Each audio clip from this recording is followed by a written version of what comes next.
وجبات تونة مثلا قادمة من الجزائر ستأكليها؟ والله ما ناكلها خويا اسعد، والله ما ناكلها، ولكن شوف انا غنقول لك واحد الحاجه. انا هل ستعطيها للقطط ولا للكلاب؟ لا استطيع لاني كنحترم حقوق الحيوان حتى هما، وربي وصانا على الحيوان ما يمكنش. شوف اخ اسعد، حنا الا دخلت المساعدات بالرضا مالكنا والله ما نقولوا غير السمع والطاعه، فليعلم الكل هذا. ولكن الملك ديالنا الا قال لا لفرنسا وحنا معاه. شوف شنو بغيت نقول لك، واش شفتي يا اخ اسعد الفزعه اللي وقع المغرب؟ شفتي الى فرح المغرب كيفرح العالم، الى حزن المغرب كيحزن العالم. لماذا يا اخ اسعد؟ لان المغرب اريد اسالك عن هذا السؤال. كاس العالم تحولنا كلنا الى مغاربه، واش شفتي ان الفلسطيني والصهيوني، ماشي الصهيوني نقول، والمحتل الاسرائيلي بجوجهم فرحوا للمغرب وحزنوا للمغرب بجوجهم؟ لان المغرب دائما هنا، دائما ينصروا الضعفاء. واش عرفتي ذاك النهاريات كنشوف رابطه المشجعين المنتخب التركي ردت دابا ديال الرابطه المشجعين ديال الريال مدريد، دارت حمله للتبرع من اجل المغرب. هل تعلم كيف ردت عليهم رابطه المنتخب التركي؟ قالت لهم كيف تسبقون انكم تطلبوا التبرعات للمغرب وحنا الاولى. حيت مني كان عندنا الزلزال المغرب كان اول دوله صيفطت المساعدات، اول دوله سندتنا. تصور لهذه الدرجه كتشوف المغرب الخير كيديروا فين ما كان، الخير كيعطيه وما كيتسناش المقابل. كنشوفوا اننا ساعدنا الجزائريين، اليهود لم نسلمهم. فين ما كاين شي مستضعف كيجي عندنا حنا قبل المستضعفين. طيب بلاش يا اسعد غير تخليني نكمل، بغيت نرجع لك لواحد. لازم تكملي بسرعه لانه انا عندي بغيت نقول لك غير شفت فرق التعامل بين الفرنسي كيف يتعامل مع المغربي ومع الجزائري. شفتي هذا ماكرون مني قال لهم انتم لستم دوله، انتم صنيعتنا. هل اعتذر؟ هل خرجوا سياسيين فرنسيين يعتذرون؟ واش شفتيهم كيف يتعاملوا مع المغرب؟ كل السياسيين الجزائريين يقولوا المغرب دا سيادة ونحترمه ولن نتجرأ عليه. ماكرون البارح خرج في اعتذار للشعب المغربي، قرب يبوس رجل الملك ماكرون، ولكن هما اللي قال لهم انتم دولة حقيرة، انتم لستم دولة. واش اعتذر لهم؟ نزيدك اخ اسعد، هل تعلم ان الخطاب اللي خرجنا به، اللي خرجت الحرب، لان الحرب كانت فرنسا بغات دير لنا الحرب عن طرف عن عبر الجندي ديالها في المنطقه شنقريحه وتبون، خرجوا قال لك بغاو يعلنوا الحرب على المغرب. هذه رساله لتبون وشنقريحه. شوف المغرب في زلزال، لم نحتاج احد. تعرف الا كانت كان الحرب المغاربه غادي يجيو من كل العالم، ولكن وماشي المغاربه فقط، ولن نحتاج شيئا. حنا موجدين الماكله ديال العام عندنا. هما واش موجدين لهاد الحرب اللي كيهضروا عليها؟ هما حتى العدس عندهم عاد غادي يوجدوا الحرب، يقدروا الحرب مع المغرب. انا اتمنى سامحيني لانه انا ربما سانتقل الى متحدث اسعد، وغير نقول لك الله يطول في عمر سيدي، ولا ما كاينينش المساعدات ما نقبلوهمش منكم. وصلت. شكرك ياسر. كمل ياسر موجود. انا ارسلت لك ياسر صور، حاول انك تحطهم معك لمأساة دارنا في ليبيا. خذ كمل المداخلة عشان نعطي الأخ. أيوة. البوم الليبي أنا ما صدقت طلعته. هو غير بالنسبة لمساعدات الإخوان الكرام، نحن لا نحتاج مساعدات لا من الجزائر ولا من غير الجزائر. فيما يخص الغذاء بالخصوص، نحن في غنى عن المساعدات، لا الجزائرية ولا غير الجزائرية. إذا كانت شي مساعدات خاصنا الكامبين. we need camping equipment. خيام وسكن. نعم. شوف أخي أسعد، شوف الصورة. أنا لن تجد هذه. أفقر الفقراء في المغرب جاءت بما تملك، ألا وهو خاتم في يدها، وقالت هذا ما أملك، أرجوكم أن تأخذوه مني. نحن لا نحتاج. نحن شعب يعني سير عن لا بكرة ياسر أبيه في ياسر، انا اتجاه. اكد لي هذا المعنى. يعني من ناحيه الغذاء انتم ما عندكم مشكله في الغذاء الان، الكل أقسم لك بالله العلي العظيم، أقسم لك بالله الآن مسيري القوافل يقولون نحن الآن دخلنا إلى التبذير، دخلنا إلى سوء التسيير، نجد الحليب مرمي يعني في الطرقات، نجد قوافل لم تجد أين تضع حمولتها. الآن وصلنا إلى هذه الدرجة. ايوه نعم، هذا الكلام انا اكدوه لي ناس من الموقع نفسه، انه ما يعني الغذاء اصبح مشكله، اين نصرفه؟ نعم أنا أعيش معهم لحظة بلحظة. الآن ولا زالت قوافل تتوجه، لا زالت القوافل غير متوقفة، والحمد لله، نقول الحمد لله الذي نزل كل هذا الخير على هذه المنطقة بالأطلس المغربي الحبيب. الجزائريين اهتموا ببلادكم، والمعونة توجهوا بها إلى تندوف، وتوجهوا بها إلى الحمادات، وتوجهوا بها إلى الرابوني. فهذه 3 مخيمات لا تتواجد مثيلتها في المغرب رغم الزلزال. أنا يعني عندكم ياسر المنكوبين عندكم في الحوز وتارودانت يمكن حالتهم أحسن من اللي في المخيمات. أقسم بالله لا يكرمون أصحاب القوافل الآن. أصحاب الطائرات وجهوا تلك الطائرات إلى البوليزاريو، يعيشون الجوع والنوع أولى. أما من استيقظ في الصباح وسمع بأن الطائرات حطت بالرباط ويقول بأنه خلي هذا، أنا معي عندي له شغل بكرة، لا تحرق لي الموضوع، لا تحرق شيء. أنا عندي له لايف كامل، يعني خليه أرجوك. أنا أرسلت لك صور في الواتساب، أرجوك إذا تستطيع أنك تعرضها لي اعرضها. البوم معاذ يا أخي، أخيرا تفضل يا أخي معاذ. دعني أولا السلام عليكم ورحمة الله وبركاته. أعزيك أنت شخصيا، ثم نعزي إخواننا في ليبيا جميعا بالكارثة والفاجعة التي حلت بكم. لم نستفيق من زلزال المغرب حتى صدمنا بفيضان ليبيا. عظم الله أجركم أخي الكريم. تفضل يا أخي معاذ. لله ما أخذ وله ما أعطى، وكل شيء عنده بأجل مسمى. أنا أيضا أقول لنفسي وللليبيين وللمغاربة: عظم الله أجركم، وأحسن الله عزاءكم، وغفر الله لموتاكم، وجبر الله كسرنا وكسركم. المصاب جلل، ولكن الله عز وجل جل، فهو العلي العظيم، وهو الرحمن الرحيم، فسيغيثنا سبحانه وتعالى. نزل المصاب بالمغرب، ثم نزل المصاب بليبيا. سأتكلم على مسألة الفزعة ومسألة المساعدات، ولن أسيسها قدر المستطاع. المغرب لم تطلب مساعدة، وليبيا كذلك لم تفعل، فمن عرض المساعدة بحقها وبأدبها بارك الله فيه وجزاه الله خيرا، ومن أعطاها للناس فشأنه للناس، ومن أعطاها لله فأجره على الله، ومن أعطاها دينا فنحن للدين سدادون، كما يقول قلص دين وراهد ولي اليابال فراسين، دين وراءه امرأة يخلص، فما بالك بدين وراءه فراسين. فمن فعل شيئا لله سيجده، ومن فعل شيئا للناس سيجده، ومن فعل شيئا دينا فنحن للدين سدادون. رأيت الفاجعة التي حصلت في المغرب.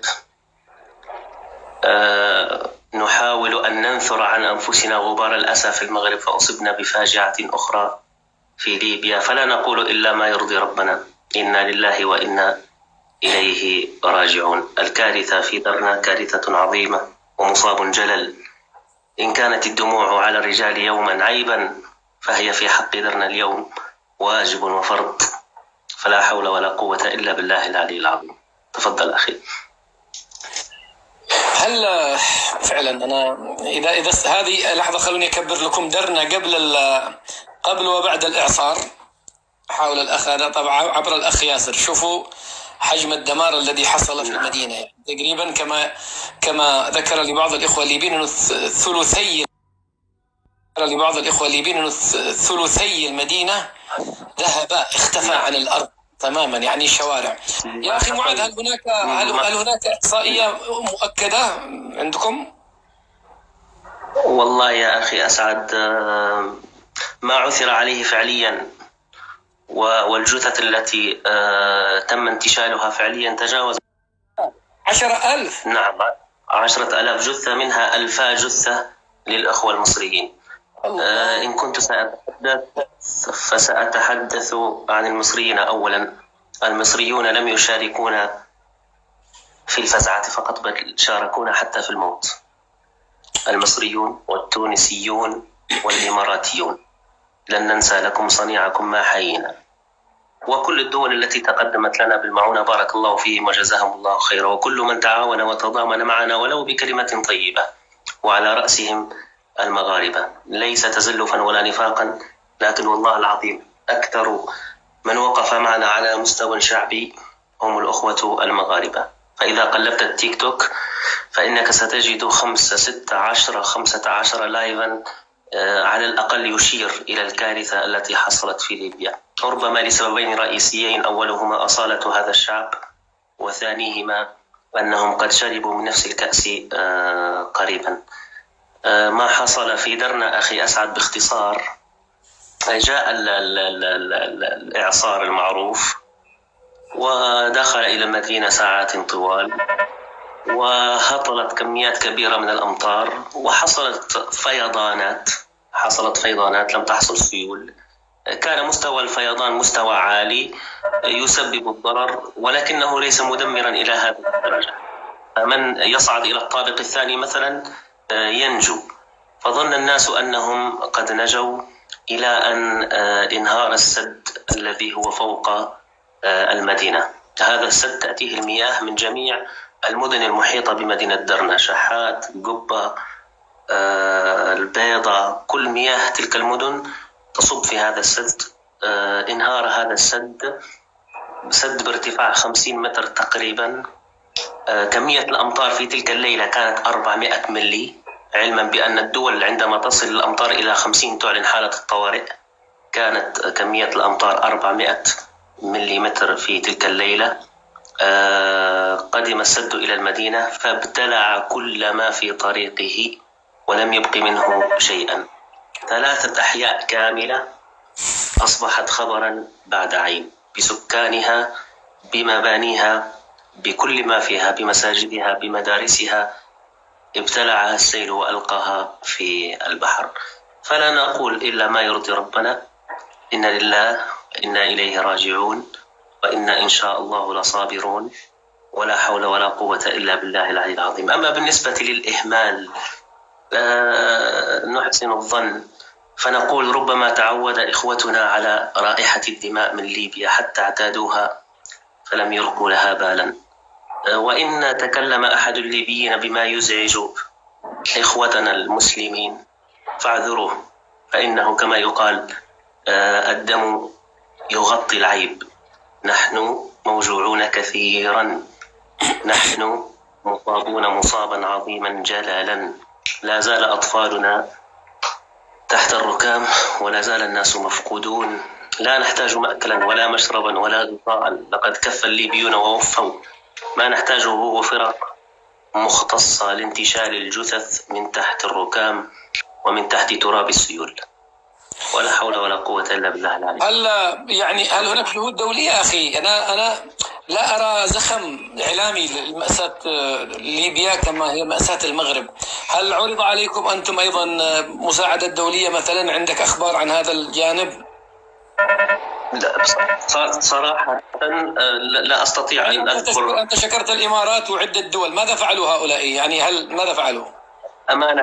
أمانة مصر والإمارات وتركيا وتونس كانوا أول الواصلين أمانة.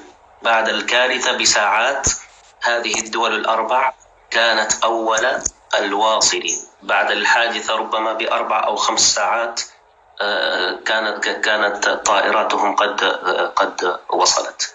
أخي، هي الموضوع هو في هذه الأحيان كما قلت لك الدم يغطي العيب، يتحول الناس فجأة إلى عاطفيين لا عقلانيين، ولا يقبلون الأعذار ولا يقبلون أي شيء. مدينة درنا كانت يصعب الوصول إليها في اليوم الأول، كل الطرق المؤدية لها قطعت تماما. نفس السيناريو الذي حصل في المغرب تكرر في مدينة درنا، فقط بالأمس تم شق طريق جديد أوصلهم إلى وسط المدينة. المدن المحيطة أيضا أصيبت، شحات، البيضة، القبة، مرتوبة، غيرها أصيبت أيضا، فيها يعني قتلى أو ضحايا. خلاص. نعم، الإعصار توقف، هي ساعات وتوقف الإعصار، لكن ما أفجعنا هو هذا السيل فقط ساعات. هذا السيل ربما ساعات قليلة فقط، يعني سيل ماء مندفع ارتفاعه أكثر من 25 متر، ابتلع كل هذه المنطقة حتى أفضى الماء إلى البحر وانتهى كل شيء، وأصبحنا على الفاجعة العظيمة. جاء الصبح وبان لنا الجرح. الله، ولا حول ولا قوة إلا بالله العلي العظيم. الله يا أخي أنك أوجعتنا بهذه المداخلة بصراحة، هذا ما وعمقت الجرح. والله ربما أوجعكم. أكمل يا معاذ. ربما أوجعكم أكثر إن كان لكم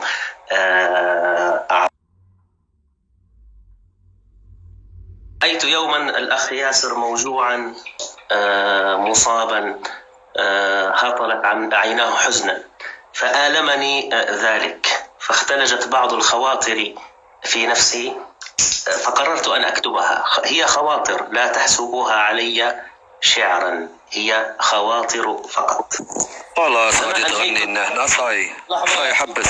لحظة يا أخي، خليني أنزل هذا الزبالة. لحظة، كمل يا أخي، كمل. من هذا؟ واحد غراب بين. كمل يا أستاذ الليبي. ما أنت الذي تكلمت، ما كان لمثلك أن ينزلني من جوادي، فلن أنتبه إليك. الله أكبر. كلامي. أكمل.